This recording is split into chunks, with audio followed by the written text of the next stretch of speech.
ప్రభునందు ప్రియమైన సంగమా, దేవుని బిడ్డలారా, మన ప్రభువును రక్షకుడైన యేసు స్వామి పేర మీ అందరికీ ఈ పరిశుద్ధ వార శుభాలు వందనాలు తెలియజేస్తూ ఉన్నాను.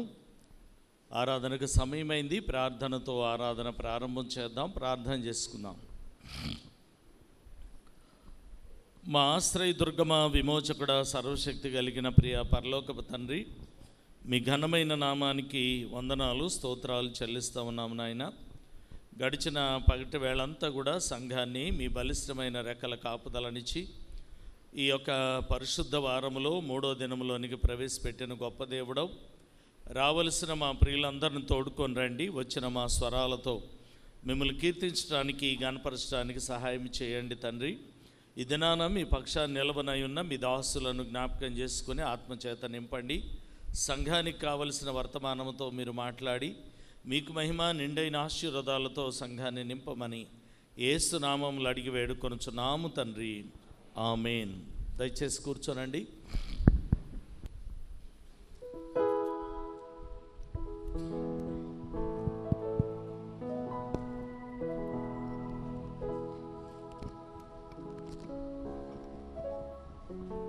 సాయంకాల ఆరాధనకి వెళ్ళుటకు గాను ఆంధ్ర క్రైస్తవ కీర్తన పుస్తకంలో నుండి 334వ కీర్తన పాడుతూ దేవుని మహింపరుస్తూ ఆరాధనలోనికి ప్రవేశిద్దాం. చిన్న పుస్తకాల్లో 120వ పాట.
Niwara na do sa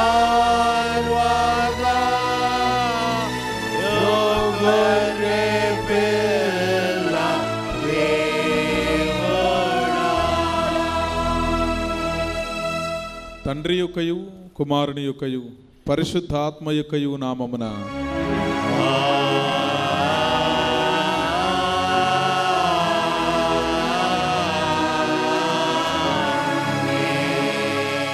ఓ ప్రభువా, నా పెదవులను తెరువుము. అప్పుడు నా నోరు నీ స్తోత్రములు బయలుపరచును. ఓ దేవా, నన్ను విడిపించుటకు త్వరగా రమ్ము. ఓ ప్రభువా, నా సహాయమునకు త్వరగా రమ్ము. తండ్రికిని కుమారునికిని పరిశుద్ధాత్మకును ఆదియందు ఇప్పుడెల్లప్పుడు యుగ యుగముల తోడునాట్లు మహిమ కలుగుగాక. ఆమేన్, ఆమేన్, ఆమేన్. దయచేసి కూర్చునండి. ప్రభునందు ప్రియమైన దేవుని బిడ్డలారా, ఈ పరిశుద్ధ వారంలో 3వ దినము కొరకు ఏర్పాటు చేయబడిన లేఖన భాగాలు చదవగా విందాం. పత్రిక పాఠ్య భాగం కొరింథీయులకు రాసిన మొదటి పత్రిక 3వ అధ్యాయం 16వ వచనాన్ని ఏ శాంతి గారు చదవాలని మనవి చేస్తూ ఉన్నాను. యోహాను మొదటి పత్రిక 1వ అధ్యాయం 9వ వచనాన్ని జయ డేవిడ్ గారు చదవాలని మనవి చేస్తూ ఉన్నాను. సువార్త పాఠ్య భాగం యోహాను సువార్త 15వ అధ్యాయం 3వ వచనం చండి సుష్మా గారు చదవలసిందిగా మనవి చేస్తూ ఉన్నాను. కొరింథీ మొదటి పత్రిక 3:16 శాంతి గారు.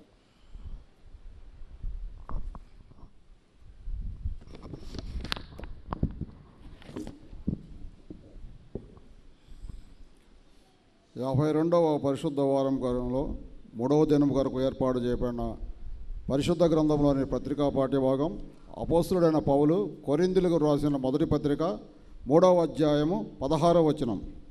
కొరింథీయులకు రాసిన మొదటి పత్రిక 3వ అధ్యాయం 16వ వచనం. మీరు దేవుని ఆలయమై ఉన్నారనియు దేవుని ఆత్మ మీలో నివసించున్నాడనియు మీరు ఎరగరా? ఎవడైనాను దేవుని ఆలయం పాడు చేసిన ఎడల దేవుడు వానిని పాడు చేయను. నేటి దినము కొరకు ఏర్పాటు చేయబడిన పత్రికా పాఠ్యభాగం ఇంత పర్యంతం. ఓ ప్రభువా, మమ్మను కనికరింపుము. దేవునికి స్తోత్రము కలుగునుగాక. యోహాను మొదటి పత్రిక 1:9 జయ డేవిడ్ గారు.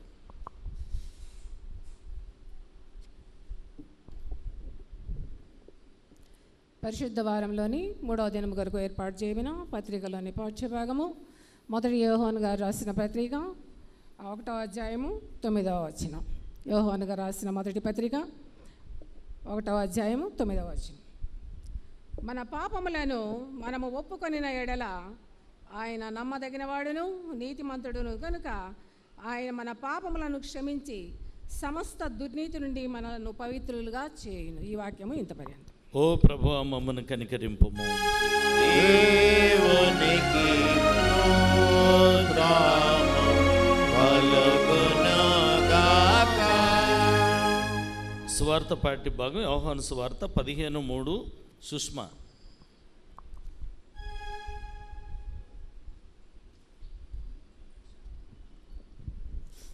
నేటి పరిశుద్ధ దినం కొరకై ఏర్పాటు చేయబడిన సువార్త పాఠ్యభాగము యోహాను సువార్త 15వ అధ్యాయము 3వ వచనం.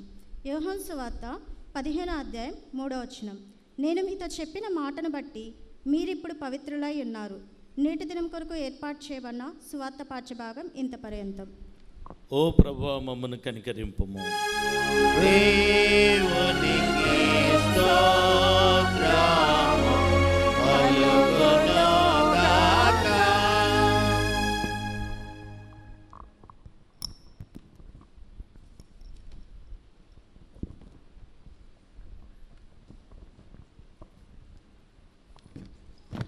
ప్రభునందు ప్రియమైన సంగమా, దేవుని బిడ్డలారా గమనించండి. మరి ఈ పరిశుద్ధ వారంలో 3వ దినం కొరకై మనకు దైవ సందేశాన్ని అందించడానికి దైవ సేవకులు జోసెఫ్ గారు గత కాలంలో మన మధ్యకు వచ్చారు. ఈరోజు వారు దైవ సందేశాన్ని అందించటకు గాను ఆంధ్ర క్రైస్తవ కీర్తన పుస్తకంలో నుండి 193వ కీర్తన పాడుతూ దేవుని మహింపరుస్తూ వాక్య ధ్యానంలోనికి ప్రవేశిద్దాం.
మన తండ్రి అయిన దేవుని నుండి ప్రభు అయిన యేసుక్రీస్తు నుండి కృపయు సమాధానం మీకు కలుగునుగాక.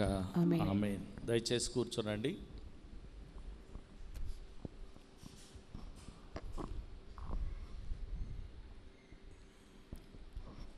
ఈరోజు ఈ పరిశుద్ధ వారంలో మరొక పర్యాయము మీ అందరితో కలిసి ఉండటానికి ప్రభు నాకు ఇచ్చిన సమయాన్ని బట్టి దేవాతి దేవునికి వందనాలు చెల్లిస్తున్నాను.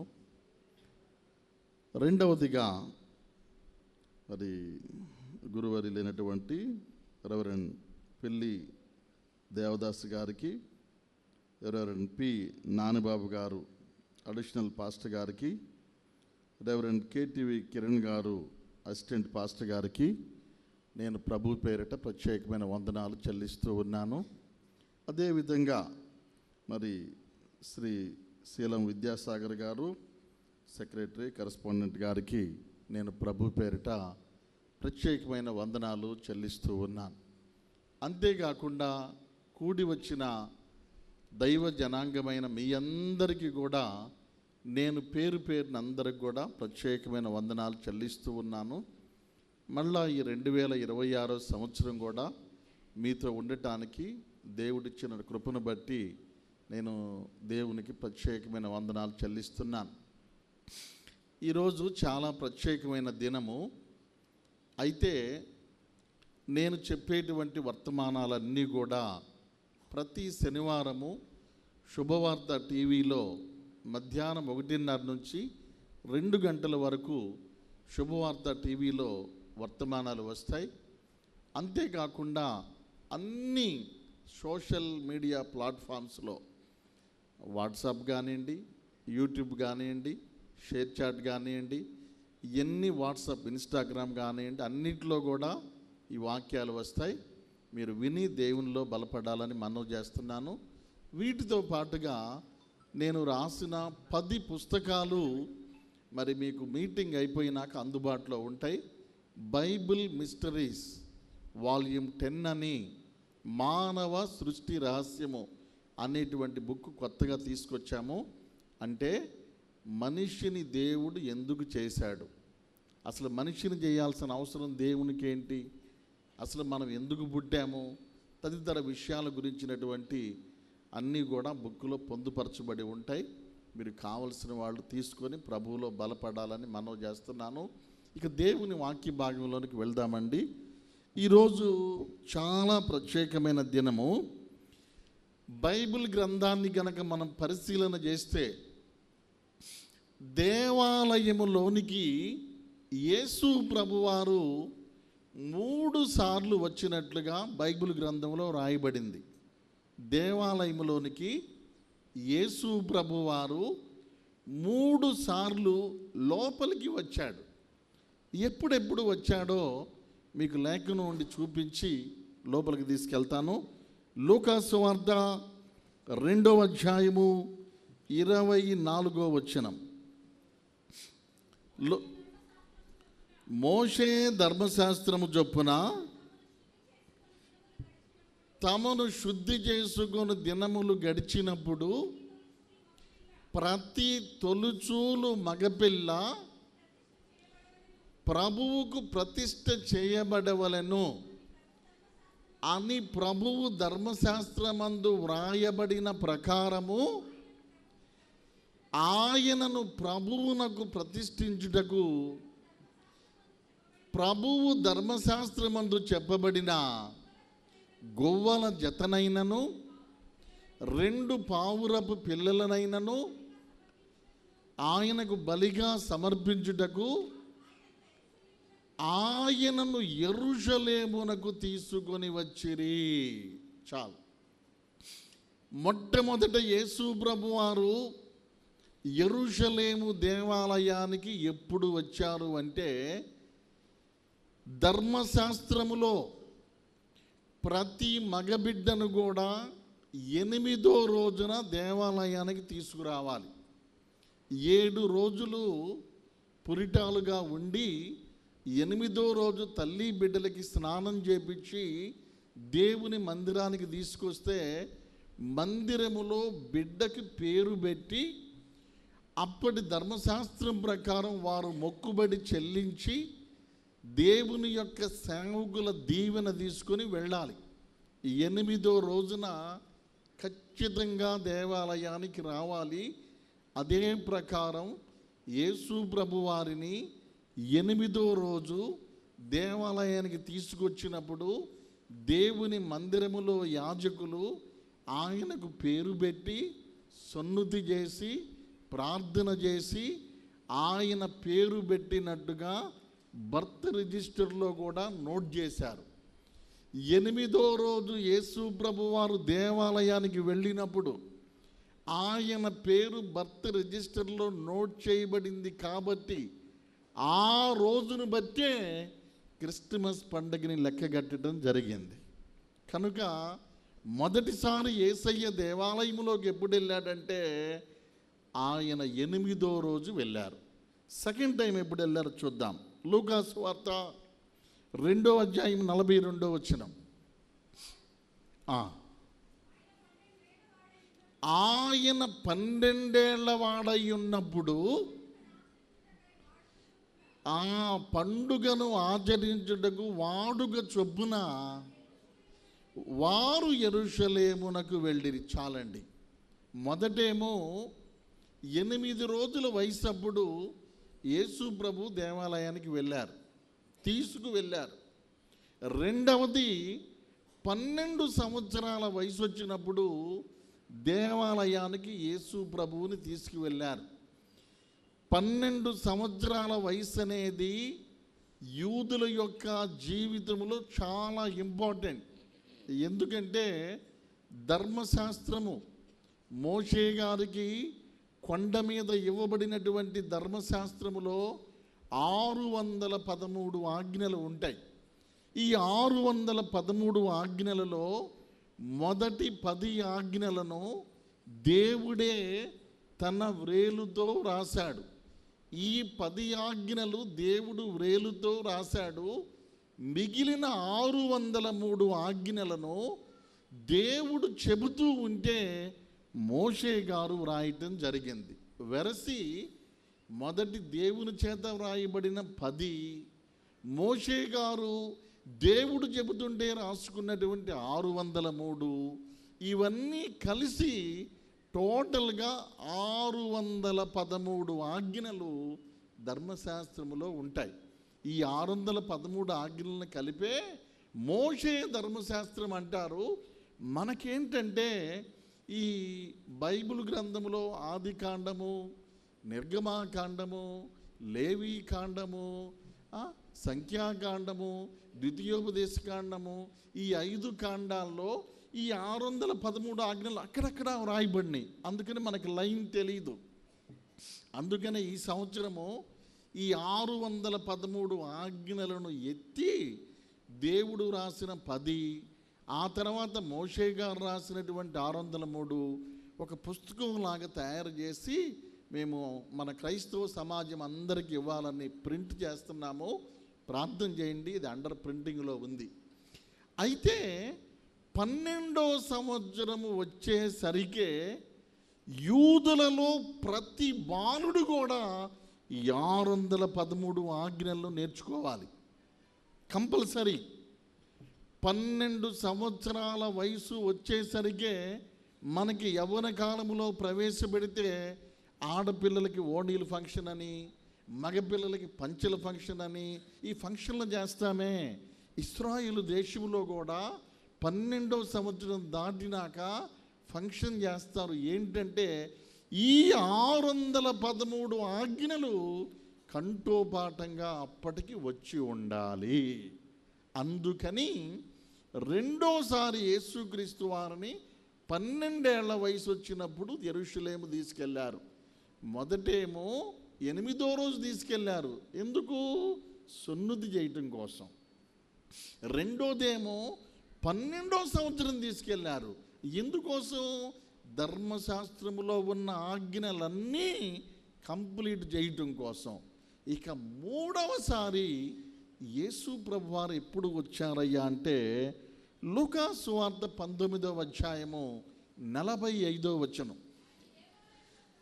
ఆయన దేవాలయములో ప్రవేశించి క్రయ విక్రయములు చేయువారితో నా మందిరము ప్రార్థనా మందిరమని వ్రాయబడి ఉన్నది, దానిని మీరు దొంగల గుహ చేసిదిరని చెప్పి వారిని వెళ్ళగొట్టనారంభించను. చాలండి, తర్వాత మీకు వచనాలు చదువుకోండి. 8వ రోజు బాల్య వయసులో దేవాలయంకి వెళ్ళారు. 12వ సంవత్సరం ధర్మశాస్త్రములో ఉన్నటువంటి ఆజ్ఞలన్నీ నేర్చుకున్నానని చెప్పడం కోసము వెళ్ళారు. 3వసారి ఎందుకు వెళ్ళారు అంటే ఆయన 3వసారి వెళ్ళినప్పుడు 30 సంవత్సరాల వయసు నిండినాక వెళ్ళారు.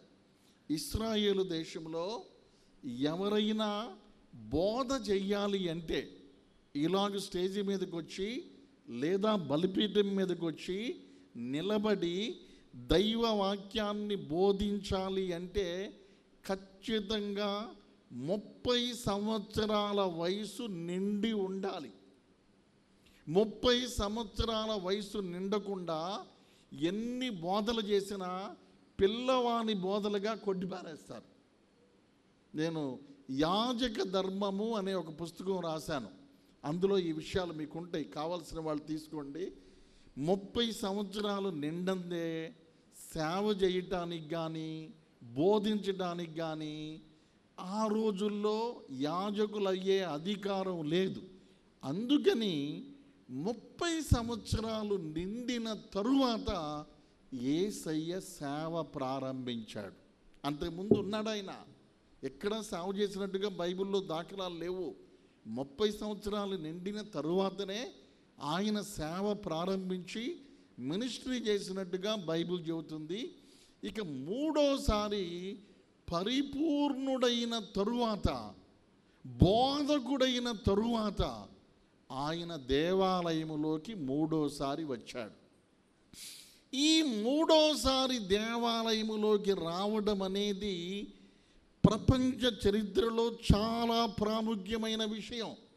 మనమేదో మట్లాదివారం అని పామ్ సండే జరుపుకుంటాం, కానీ దాని వెనకమాల బోలెడంత చరిత్ర ఉంది.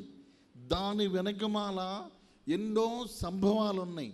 మూడోసారి యేసుక్రీస్తు వారు దేవాలయములో ప్రవేశించడం వెనుకమాల ఏ హిస్టరీ ఉందో చెబుతాను, మీరు జాగ్రత్తగా వినండి. అర్థం చేసుకోవడానికి మీరు ప్రయత్నం చేయాలని మనం చేస్తున్నాం. దానియేలు గ్రంథము 9వ అధ్యాయము 24వ వచనం. దానియేలు గ్రంథము 9వ అధ్యాయము 24వ వచనం.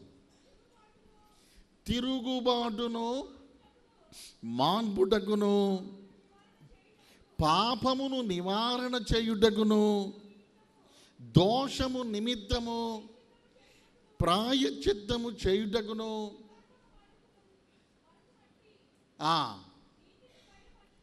నీతిని బయలుపరచుటకును దర్శనమును ప్రవచనమును ముద్రించుటకును అతి పరిశుద్ధ స్థలమును అభిషేకించుటకును నీ జనమునకు పరిశుద్ధ పట్టణమునకు 70 వారములు నియమించబడెను. వినండి, నేను కొన్ని విషయాలు చెబితే మీకు బాగా అర్థమవుతుంది. ఇశ్రాయేలు ప్రజలు దేవుని ప్రజలండి. దేవుడు కోరుకున్నాడు, దేవుడు ఎన్నుకున్నాడు, నా ప్రజలుగా పిలుచుకున్నాడు. అసలు మన దేవుణ్ణే ఇశ్రాయేలు దేవుడు అంటారు. అలాగూ ఆయనకి ఇశ్రాయేలుతో బాండ్ ఉంది. అయితే అబ్రహాం గారికి దేవునికి ఒక నిబంధన ఉంది.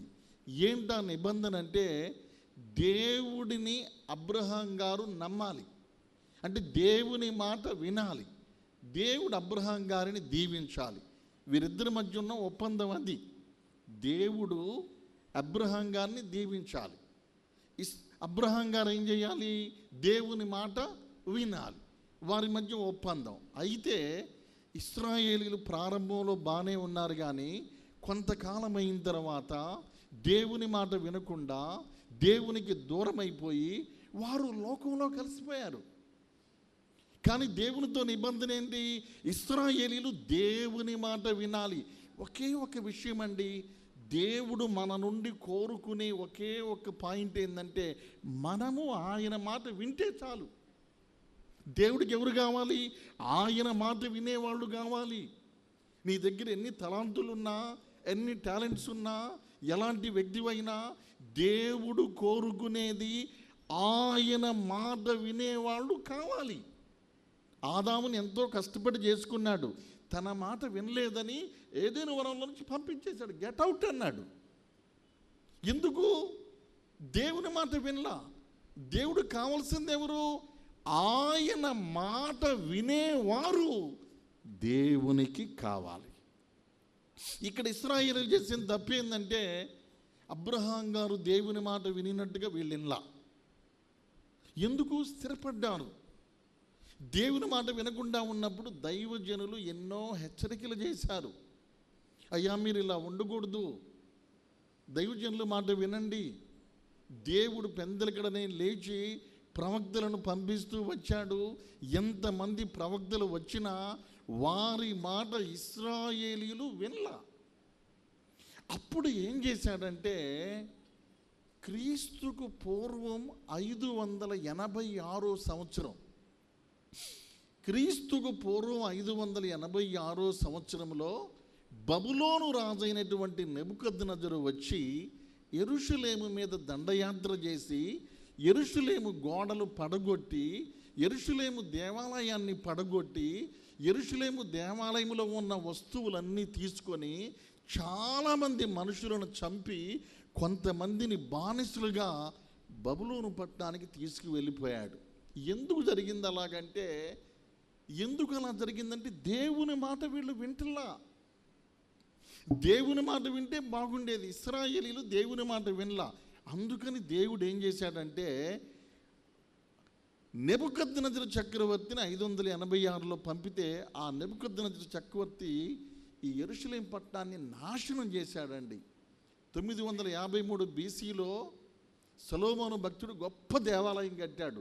ఆ దేవాలయాన్ని ఎందుకు పనికి రాకుండా కాల్చేసి పడగొట్టేసి పాడు చేసి జనాలందరినీ ఎత్తుకు వెళ్ళిపోతే బబులోనులో వాళ్ళు ఉన్నారు.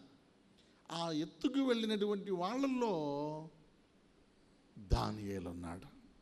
దానియేలు బబులోను ఎందుకు వెళ్ళాడంటే చెరగొనిపోయిన వాళ్ళల్లో ఉన్నాడు.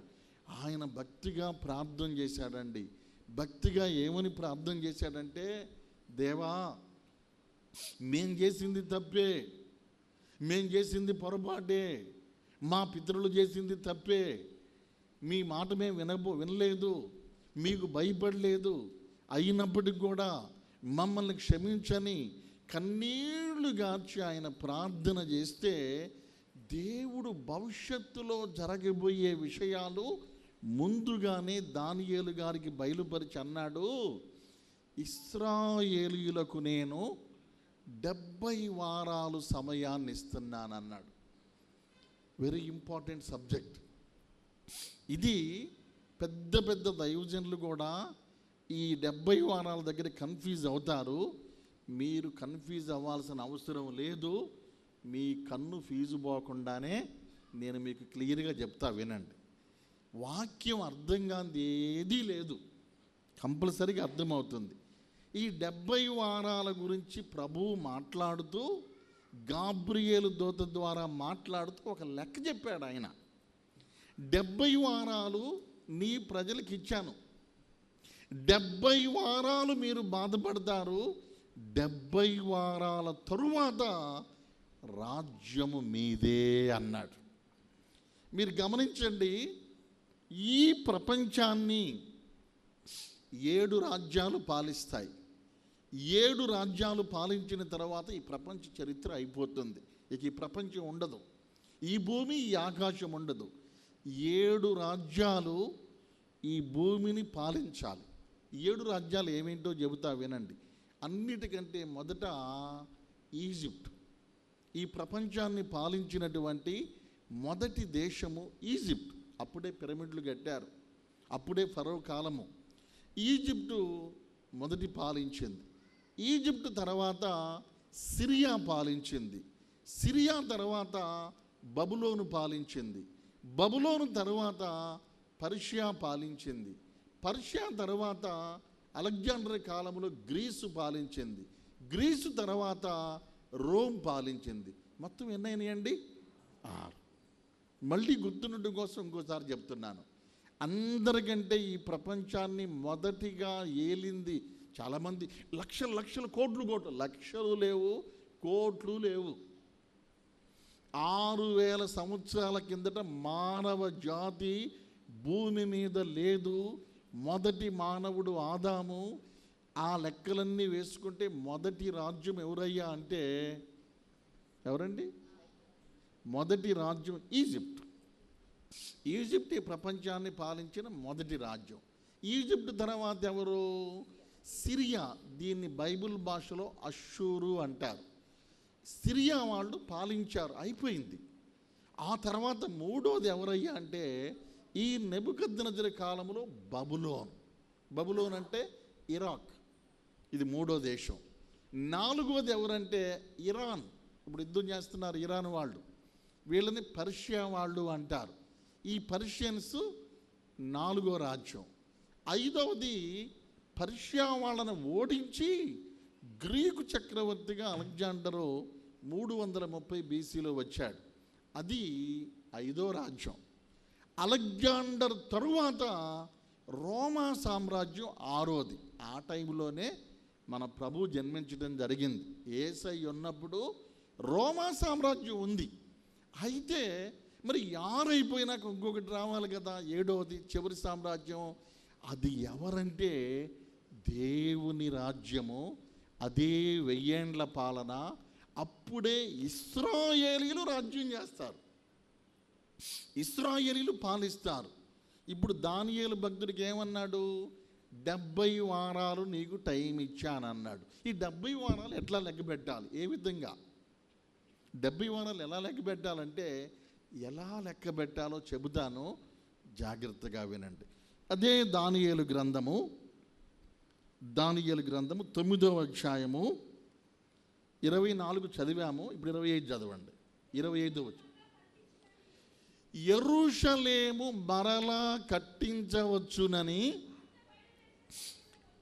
ఆజ్ఞ బయలుదేరిన సమయము మొదలుకొని ఆగండి.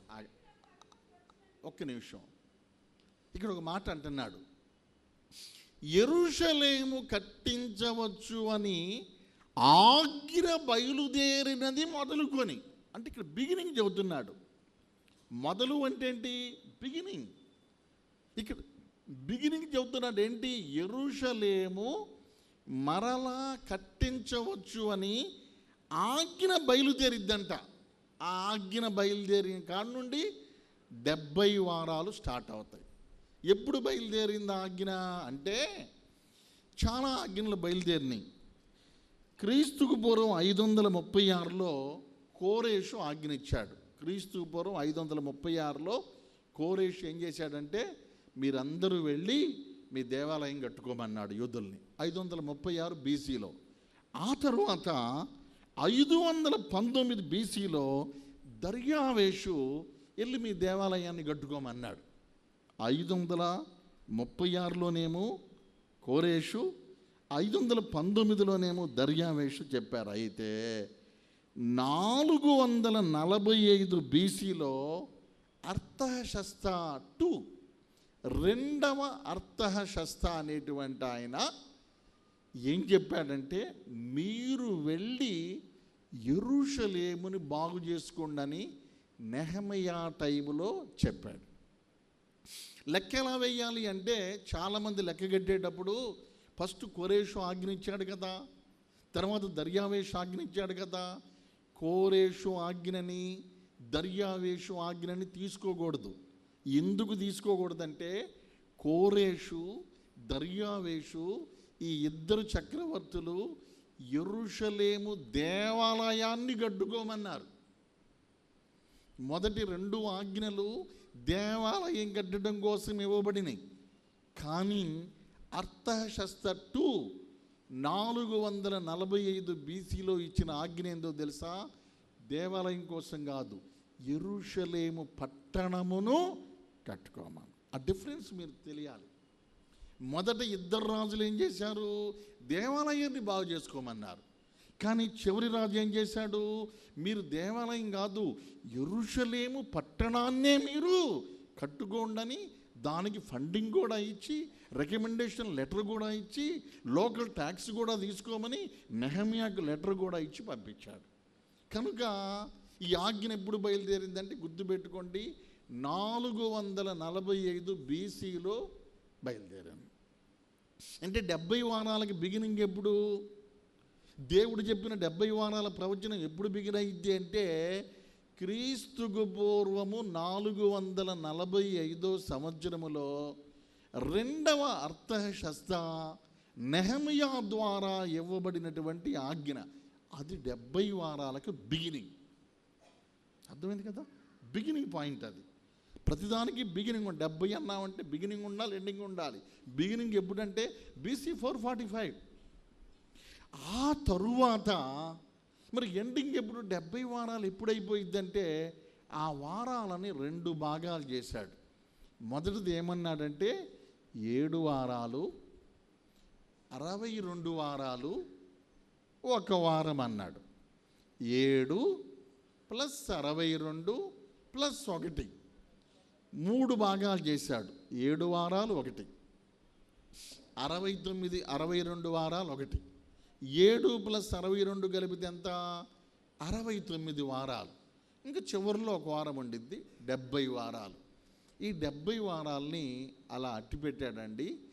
ఈ 70 వారాలలో యేసు ప్రభువు 3వసారి దేవాలయంలోకి వచ్చాడు కదా.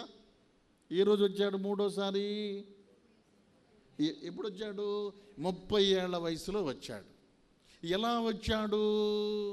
ఒలీవల కొండ మీదకి వచ్చి, ఒలీవల కొండ మీద నుంచి గాడిద మీద ఎక్కి, ఆ గాడిద మీద ఊరేగింపుగా తీసుకొని యెరూషలేములోకి వచ్చారు. గాడిదనే ఎందుకు వచ్చాడంటే ఆ రోజుల్లో 3 ప్రయాణ వాహనాలు ఉంటాయి. 1 గాడిద, 2 గుర్రము, 3 ఒంటె. గాడిద మీద ప్రవక్తలు ఎక్కుతారు, గుర్రం మీద రాజులు ఎక్కుతారు, ఒంటెల మీద వ్యాపారం చేసే బిజినెస్ పీపుల్ ఎక్కుతారు. అంటే ఆయన ఒక ప్రవక్తగా గాడిద మీద ఎక్కి ఆయన యెరూషలేము, ఈ ఒలీవల కొండ ఎదురెదురుగా ఉంటాయి కనుక అక్కడి నుండి లోపలికి వచ్చాడు. ఆ రోజునే మనము పామ్ సండే, మట్లాదివారం అని పిలుస్తున్నాము. ఈ మట్లాదివారము రోజున యేసు ప్రభువు దేవాలయములో ప్రవేశించాడే, అప్పటికి 69 వారాలు పూర్తయిపోతాయి. బిగినింగ్ ఎప్పుడు? 445 BC. క్రీస్తుకు పూర్వం 445లో 2వ అర్థశాస్త్ర పర్షియా రాజు ఈయన ఇచ్చిన ఆజ్ఞ నెహెమయా తీసుకొని వచ్చాడు. అది స్టార్టింగ్.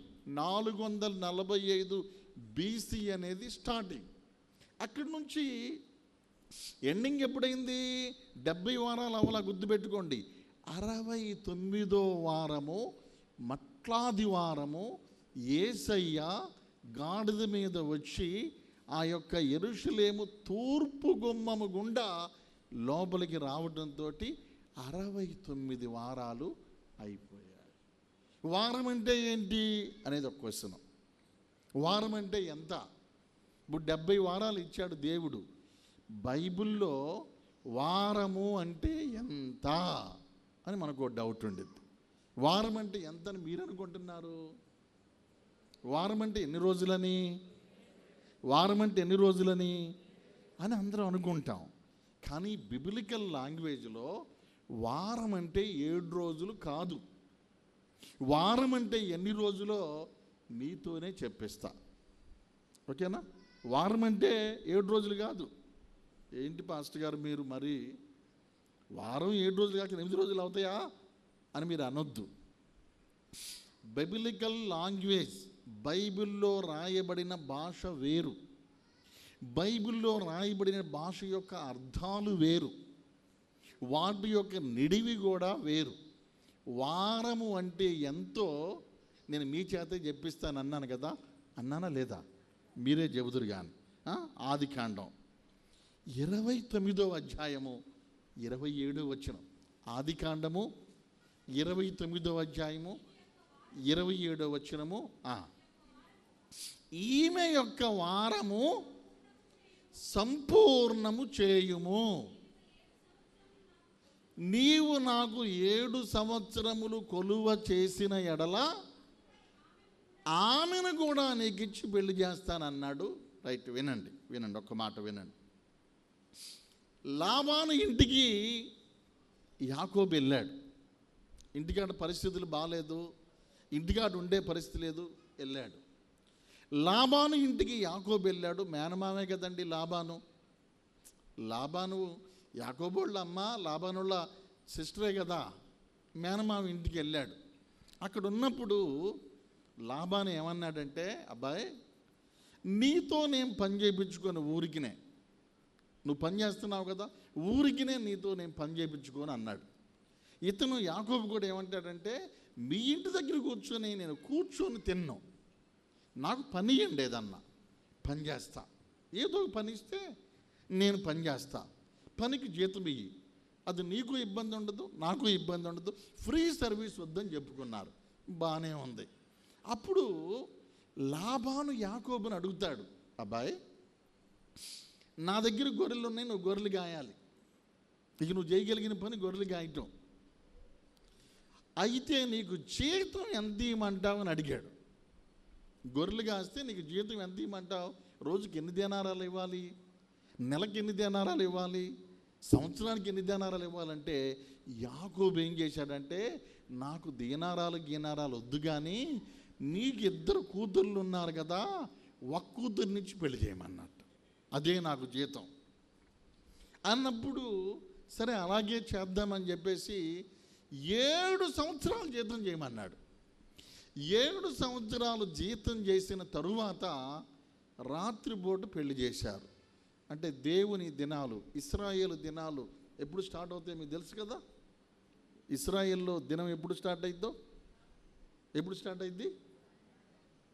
స్టార్ట్ అయింది ఈవినింగ్ 6 తర్వాత స్టార్ట్ అయింది. సూర్యాస్తమయము, ఆ తర్వాత సూర్యోదయం. మీరు సృష్టి క్రమాన్ని చదువుకున్నా కూడా ఆదికాండం 1వ అధ్యాయంలో అస్తమయమును ఉదయమును కలుగగా ఒక దినం. మనమేం వెలుగులో నుండి చీకటిలోకి పోతాం, దేవుడు చీకటిలో నుండి వెలుగులోకి తెస్తాడు, అది డిఫరెన్స్. అయితే నైట్ పెళ్లి చేశారండి.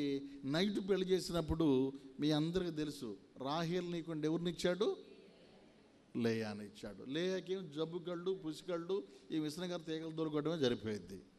తెల్లారి పొద్దున్నే చూసి ఏంది మామ నువ్వు చేసింది అన్నాడు. నేనేం చేయలేదు నాయన అన్నాడు. మన ఇద్దరి మధ్య ఒప్పందం ఏంటి, నువ్వు 7 ఏళ్ళు గొర్రెలు కాయాలి, మా అమ్మాయిని నీకు ఇచ్చానుగా అన్నాడు.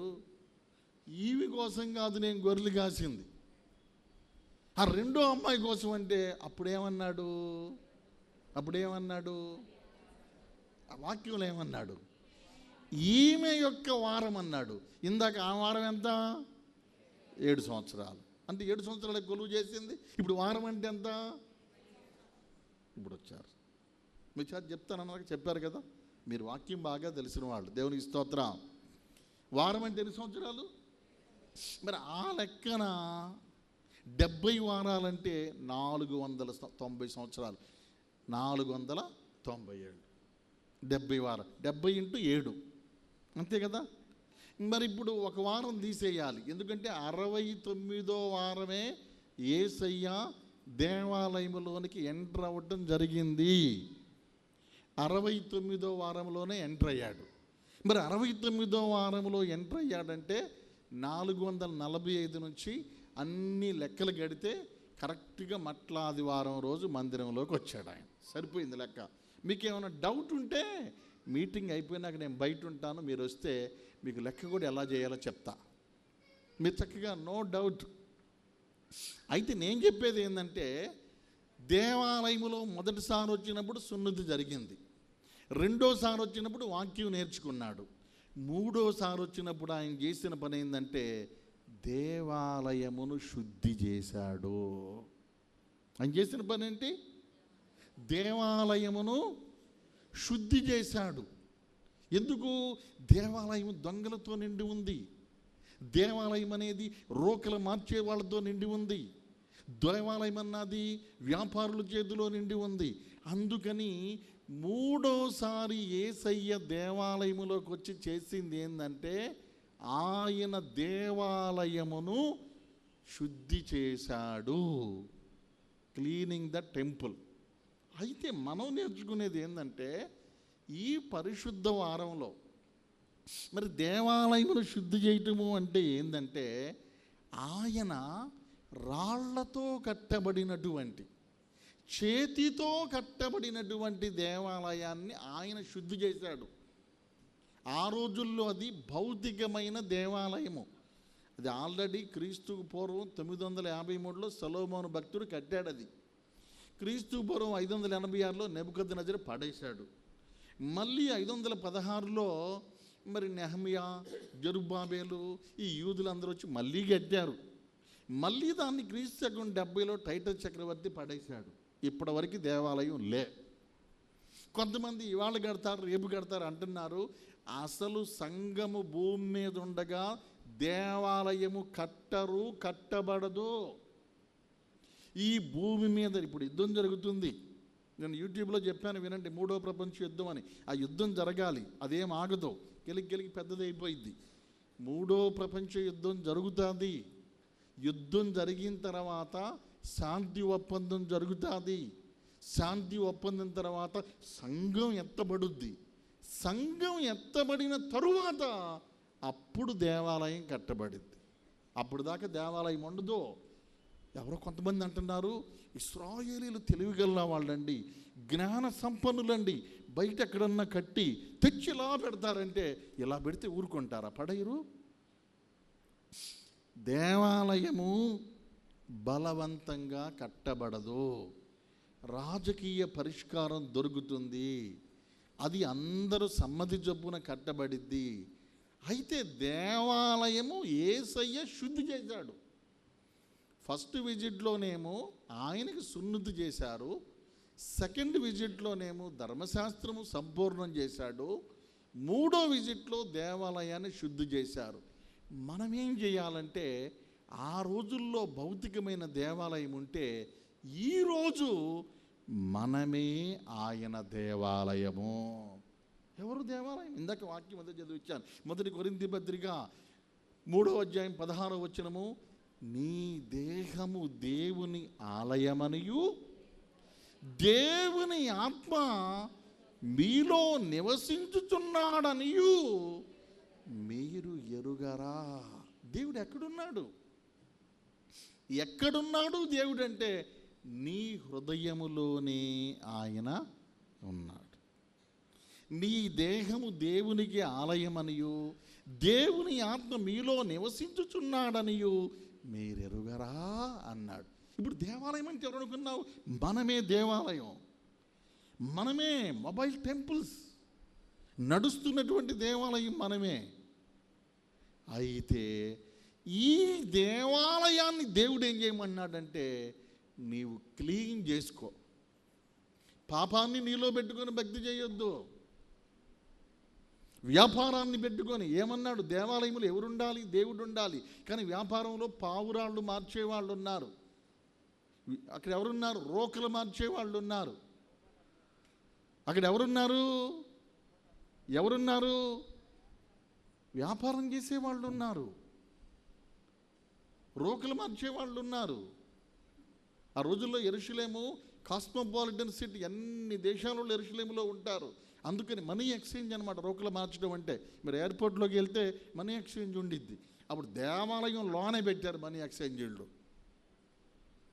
అయితే దేవుడు అంటున్నాడు, మామూలు దేవాలయం కాదు, చేతులతో కట్టబడినటువంటి నీ దేహమనే దేవాలయమును నువ్వు శుద్ధి చేసుకోవాలి. హౌ? ఎలా శుద్ధి చేసుకోవాలి? మన దేహం అనే దేవాలయము ఎలా శుద్ధి అవుతుందంటే 2 మార్గాల ద్వారా శుద్ధి అవుతుంది. నీ దేహాన్ని ఎలా శుద్ధి చేసుకోగలవంటే దానికి 2 మార్గాలు ఉన్నాయి. 2 మార్గాలు ఏంటో తెలుసా? మొదటిది యోహాను సువార్త 15వ అధ్యాయము 3వ వచనము.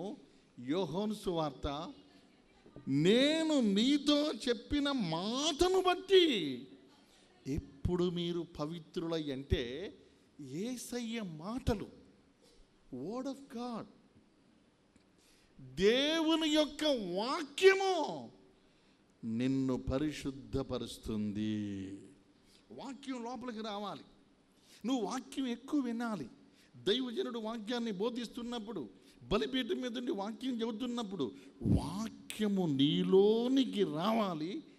వాక్యం నిన్నేం చేసిద్దంటే శుద్ధి చేసిద్ది. ఇంకో విషయం చెబుతున్నా, వాక్యం ఎంత పవర్ అంటే, నేను రెఫరెన్స్ చెబితే లేట్ అవుతుంది, హెబ్రీ 4:12 ఉండిద్ది, దేవుని వాక్యము సజీవమై బలము గలదై రెండంచుల వాడిగలిగిన ఖడ్గముగా ఉండి మరి దేనికంటే పదునుగా ఉండి ప్రాణాత్మ శరీరములను విభజించినంత వరకు దూరుచుటూ మూలుగులలోకి కూడా వెళుతుందంట. వాక్యం ఏడదాకా వెళ్ళిద్దంటే, మిమ్మల్ని ఎక్స్రే తీసినప్పుడు ఎక్స్రేస్ బోన్స్లోకి వెళ్ళవు. నేను ఎక్స్రేకి వెళ్దామండి, నిలబెట్టి ఎక్స్రే తీస్తారు, బోన్స్ అన్నీ కనపడదు. ఎందుకంటే ఎక్స్రేలు బోన్లో నుంచి వెళ్ళలేవు. ఎక్స్రే బోన్లో నుంచి వెళ్ళలేదు, కానీ దేవుని వాక్యము బోన్లో నుంచి లోపలికి వెళ్ళి లోపలున్న మ్యారో అంటే లోపలున్న మూలగలో ఉన్న పాపాన్ని కూడా కడిగే శక్తి దేవుని వాక్యానికి ఉంది. అందుకని ప్రార్థనకి రావాలి, అందరూ మందిరికి రావాలి, చక్కగా వాక్యం వినాలి. వాక్యం నీ జీవితాన్ని కడిగేది. ఒకటి వాక్యం. రెండోది ఏంటి? మొదటి యోహాను పత్రిక, మన పాపములను మనము ఒప్పుకొని ఎడల ఆయన నమ్మదగిన వాడును నీతిమంతుడు గనుక మన పాపములను క్షమించి మనలను పవిత్రులుగా, పై వచనంలో అంటాడు, ఆయన రక్తము, ఆయన కుమారుని యొక్క రక్తము ప్రతి పాపము నుండి మనలను పవిత్రులునగా. వాక్యము నిన్ను క్లీన్ చేస్తుంది. యేసు రక్తము, అందుకనే ప్రభు బల్ల, అందుకనే సంస్కారం ఇస్తారు, అందుకని ఏంటి, యేసు రక్తము ప్రతి పాపము నుండి మనలను పవిత్రపరుస్తుంది. యేసయ్య కోరుకుంది ఏంటంటే హోలీ వీక్.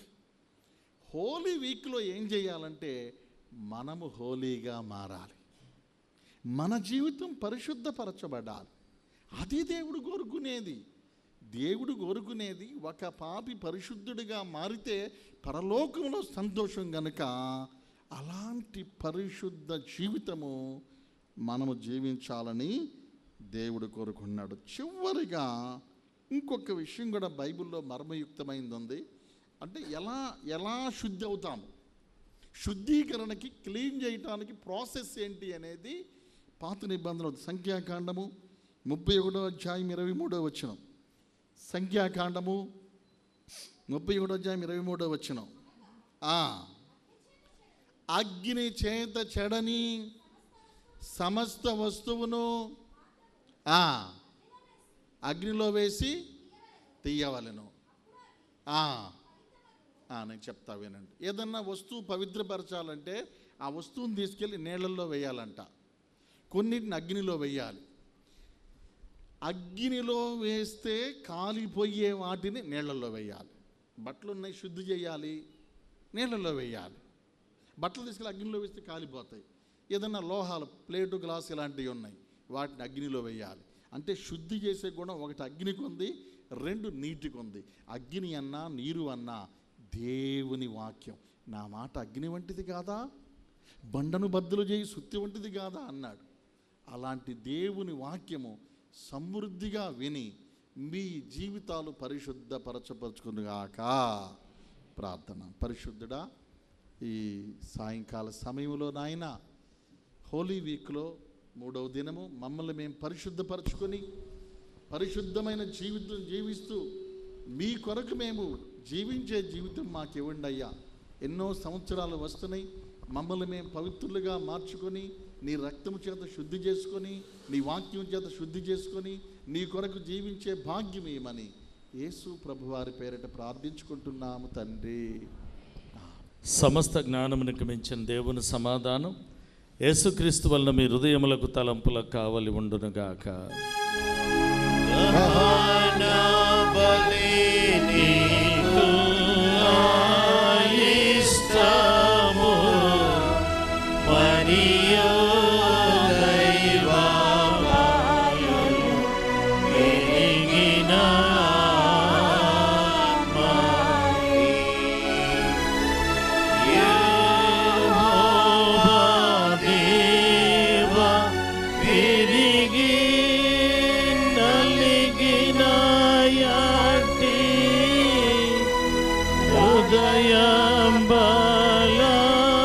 దయంబలక్షంబు చేయవు నీ కటాక్షము